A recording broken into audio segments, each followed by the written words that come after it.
میرے منہ سے اذیت لفظ سن کر اس کے چہرے پر کئی رنگ آ کر گزر گئے۔ کہنے لگا، کیا واقعی چند خواہشوں کا ادھورا رہ جانا اذیت ہے؟ کچھ ضرورتوں کا پورا نہ ہونا اذیت ہے؟ میں نے کہا، جانتے بھی ہو اذیت کہتے کس کو ہیں؟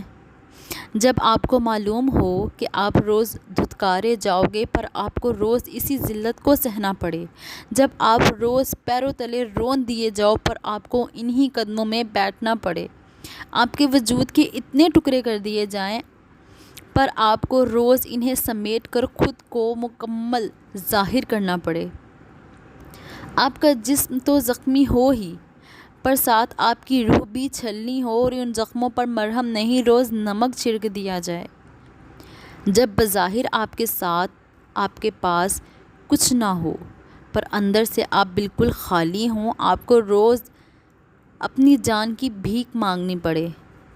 پتہ ہے کیا، سب کو لگتا ہے میرے پاس وہ سب کچھ ہے جو خوش رہنے کے لیے کافی ہوتا ہے، پر کیا میرے چہرے کی مسکراہٹ کے پیچھے درد کسی کو نظر نہیں آتا؟ یا میری مسکراہٹ میرے درد پر اب تک حاوی ہے؟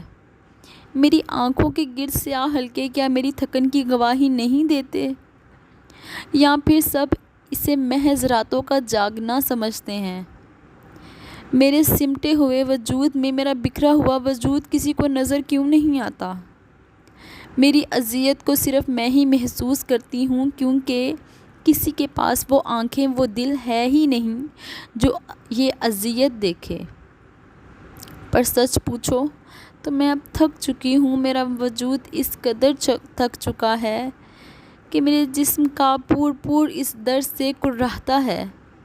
اب مجھ سے راتوں کو جاگا نہیں جاتا، میری آنکھوں کا سیلاب اب تھم چکا ہے، طوفان اب میرے وجود میں اٹھتا ہے، اب میری آنکھیں میرے آنسوؤں کا ساتھ نہیں دیتی، اس لیے اب میں رونا چاہوں بھی تب بھی نہیں رو سکتی۔